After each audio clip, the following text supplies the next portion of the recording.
Hello दोस्तों, ये video आपके लिए बहुत ही इन्फॉर्मेटिव रहने वाला है। इस वीडियो में आपको बताऊंगा कि जिनका अभी जेआरएफ हुआ है हाल ही में या जिनका भविष्य में होगा या कभी भी अगर आपका जेआरएफ हुआ है या होगा, तो जेआरएफ होने के बाद आप अपनी जो फेलोशिप है कैसे क्लेम करेंगे।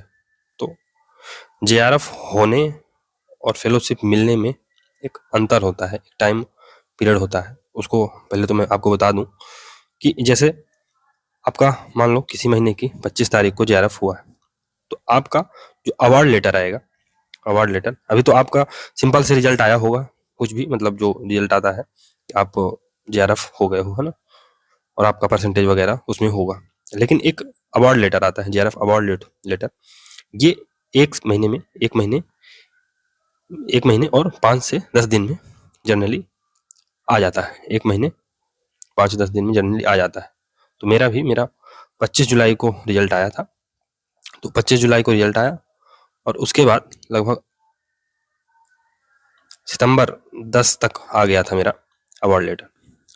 अवार्ड लेटर आने के बाद दोस्तों, अवार्ड लेटर आने के बाद 2 महीने प्रोसेस लगती है। यूजीसी अपने पोर्टल पर रेफरेंस जो ये कैनरा बैंक है, बेसिकली ये कैनरा बैंक की जो साइट है, उस पर आपको जाके अपना स्कीम का नाम, जो जैसे आप जेआरएफ के हैं वो चेक कर सकते हैं। एनएफएससी वाले भी होते हैं बच्चे जिनको एसटीएससी और जो नेशनल फेलोशिप मिलती है, तो वो वाले भी। तो इसमें आप अपना स्कीम का नाम डालेंगे, फिर स्टूडेंट आईडी डालेंगे, डेट ऑफ बर्थ डालेंगे, अपना ईमेल जो आपने रजिस्ट्रेशन करते समय डाला था, वो जरूरी है, वो बहुत इंपॉर्टेंट रहता है।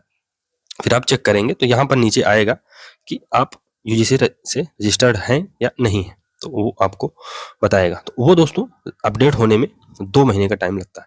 जब तक वो अपडेट नहीं होगा, एक रेफरेंस नंबर आता है, रेफरेंस, जैसे ये मेरा ये रेफरेंस नंबर है, फॉर एग्जांपल XYZ आपका रेफरेंस नंबर है।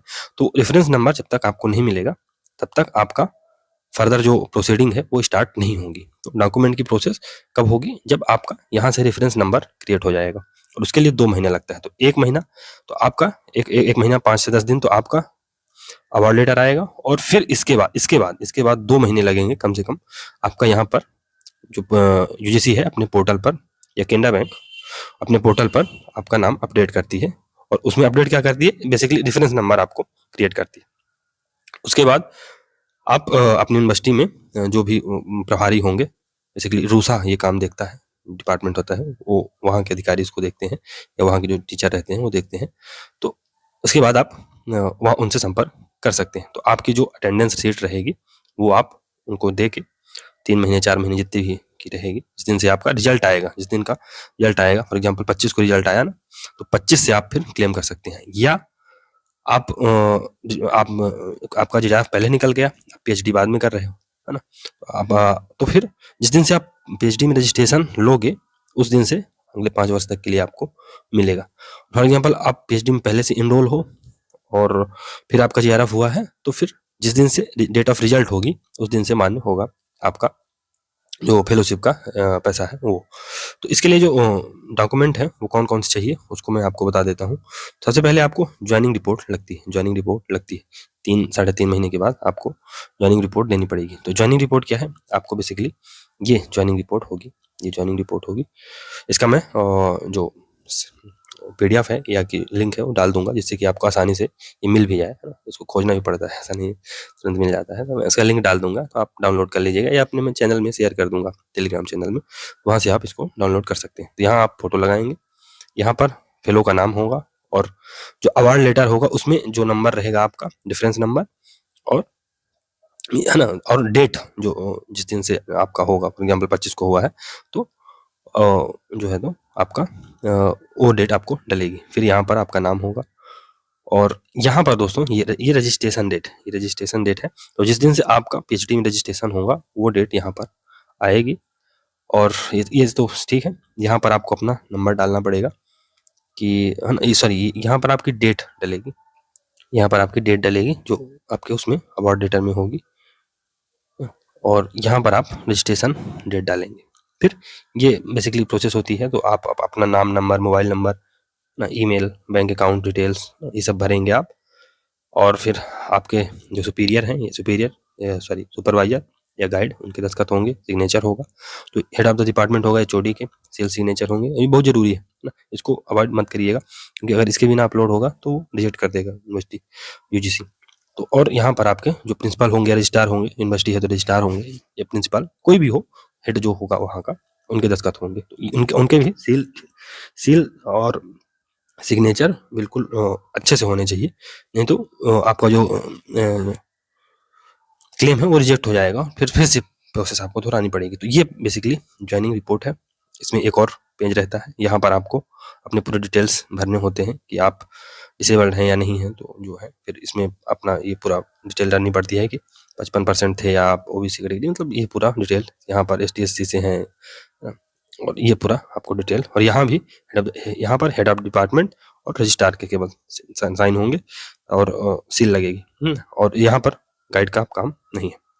फिर दोस्तों एक तो हो गई अपन की क्या, ज्वाइनिंग रिपोर्ट हो गई, लेकिन एक होता है continuation certificate. Continuation certificate in the sense कि आपके जो गाइड है वो आपको अथोराइज करेंगे कि आप इस दिन से, फॉर एग्जांपल 25 को आपको निकला है, तो 25 से आप हमारे यहाँ पर थे, है ना, रेगुलर आप उपस्थिति आपकी थी। तो ये होता है कंटिन्यूएशन सर्टिफिकेट। कंटिन्यूएशन सर्टिफिकेट, तो यहाँ पर भी आप अपना नाम लिखेंगे, डिपार्टमेंट लिखेंगे और स्कीम का नाम लिखेंगे, नीचे कब से कब तक आपका कंटिन्यूएशन। तो बेसिकली 1 महीने का पैसा आता है।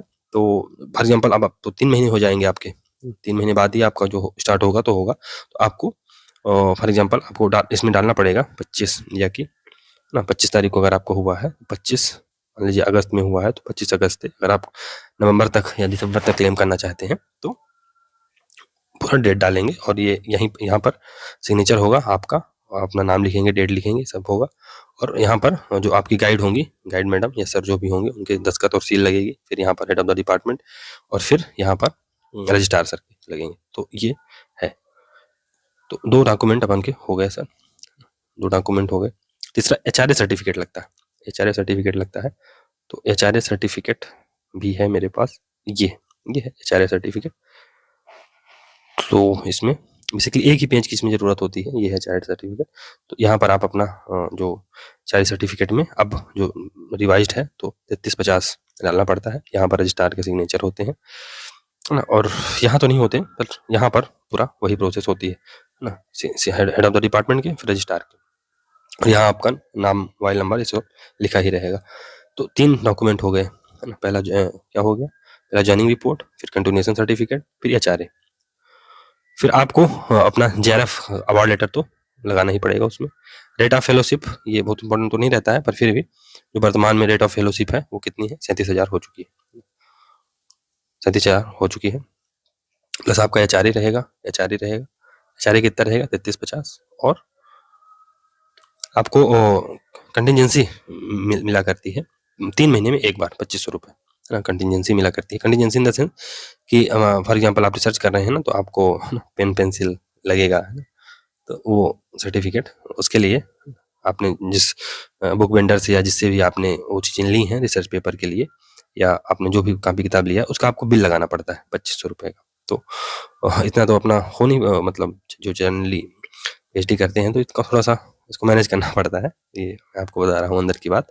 तो इसको आप उसको बनवाना पड़ेगा, इसको ये 3 महीने में एक बार लगेगा, तो इसको 3 महीने में एक बार आपको बनवाना पड़ेगा। तो ज्वाइनिंग रिपोर्ट हो गई, continuation certificate, HRA, rate of fellowship हो गई, अवार्ड लेटर। फिर अगर आप कास्ट मतलब OBC SC/SC से बिलोंग करते हैं तो कास्ट सर्टिफिकेट लगाना पड़ेगा, जनरल के हैं तो नहीं लगाना पड़ेगा। PhD कोर्स वर्क की आपको फीस रिसिप्ट देनी पड़ेगी, जो आप फर्स्ट बार जो रजिस्ट्रेशन करते हैं तो वहीं से आपका रजिस्ट्रेशन माना जाएगा, तो वो आपको फीस रिसिप्ट लगेगी। फिर बैंक पासबुक तो लगेगी ही, क्योंकि पैसा उसी से आएगा। तो जो भी आपका खाता हो, जो आपका खाता हो वो आप दे सकते हैं। फिर आधार कार्ड भी अब लगने लगा है एक आपको अन्य, तो इसमें दोस्तों ड्राइविंग लाइसेंस या वोटर ID या पासपोर्ट कोई भी एक आप दे सकते हैं। एफिडेविट आपको लगेगा, 100 रुपये की स्टाम्प पे बनेगा, तो आपके यहाँ जितने का बनता हो 100 रुपये तो स्टाम्प का लगेगा, फिर वो 250-300 लेते हैं तो वो बन जाएगा। और फिर आपको अटेंडेंस देनी पड़ेगी जब से आपका हुआ तब से। तो ये बेसिकली, और एक और है इसमें जो HRA दिया जाता है, तो फॉर एग्जांपल आप कहीं रह रहे हैं, जैसे मैं तो यहाँ भी हूँ, तो आपको हाउस जो हाउस रेंट है उसका आपको सर्टिफिकेट देना पड़ता है, तो वो भी 100 रुपए के स्टाम्प पे बनता है। जो रेंटल एग्रीमेंट है बेसिकली वही देना पड़ता है, तो वो उसका स्टाम्प भी 100 रुपए का लगता है, वो भी 300 रुपए तक का बन जाता है। तो यही है बेसिक डॉक्यूमेंट दोस्तों। तो आशा करता हूँ कि आपको ये वीडियो अच्छा लगा होगा और आपकी सारी क्वेरी समाप्त हो गई होगी। अगर कोई क्वेरी बची है तो आप मुझे टेलीग्राम या कमेंट में मैसेज कर सकते हैं, मैं उसको सॉल्व करने का प्रयास करूँगा। तो धन्यवाद आपका इस वीडियो देखने के लिए। और जो भी स्टूडेंट पेपर सेकंड की तैयारी करना चाहते हैं पॉलिटिकल साइंस की, तो वो कर सकते हैं। मैंने राजेश मिश्रा सर की बुक को पूरा कवर किया हुआ है, और वर्तमान में बेनीवाल सर से आप परिचित होंगे अगर आप पॉलिटिकल साइंस के हैं, तो उनका भी वीडियो लेक्चर ले रहा हूँ उनकी नोट्स के आधार, जो उनकी नोट्स हैं उनके आधार पर। तो प्लेटो 2 पार्ट हो चुका है, तो आप उस वहाँ से भी पढ़ सकते हैं, बहुत अच्छी नोट्स है। और अगर आपका इस बार नहीं हो पाया है कतिपय कारणों से, तो आप फिर से प्रयास कर सकते हैं और अपना स्थान सुनिश्चित कर सकते हैं। बहुत अच्छा है, 42,000 तक लगभग पैसा मिलता है, और इस दौरान अगर आपको पीएचडी करते करते आप अगर 42,000 रुपये मिल रहे हैं 5 साल के लिए, तो एक स्टेबिलिटी आ जाती है दोस्तों। आपको घर से बार बार पैसा नहीं मांगनी पड़ता है। आपने भी महसूस किया होगा कि 25 साल के बाद जब आपको पैसा नहीं रहता है, तो आप कितने भी बड़े आदमी हो उससे फर्क नहीं पड़ता, लेकिन घर में थोड़ा सा दबाव अपने ऊपर मानसिक रूप से बनने लगता है, जो मैंने महसूस किया था। तो इससे क्या रहता है कि आपको एक आर्थिक स्वतंत्रता मिल जाती है, और 5 साल में फिर आप कुछ भी कर सकते हो सर। तो ये है, इसको थोड़ा सा ध्यान दो, आप तैयारी करो और जेआरएफ के लिए टारगेट करो, और निकालो। और आसान है, बेसिक बुक्स हैं वो पढ़नी है आपको, मैंने इसमें अपना डाल भी रखा है, तो वो आप देख सकते हैं। और पेपर सेकंड के लिए तो राजेश मिश्रा सर की बुक और बेनीवाल सर, ये रामबाण है, मतलब मैं क्या बताऊं, ज़्यादा बोल नहीं सकता, इतना अच्छा कंटेंट है इन लोगों का, और मैंने अपने यूट्यूब चैनल पर कवर भी कर रखा है। तो चलिए दोस्तों, इस तरह की इन्फॉर्मेटिव वीडियो पाने के लिए चैनल को सब्सक्राइब करें, लाइक करें, शेयर करें।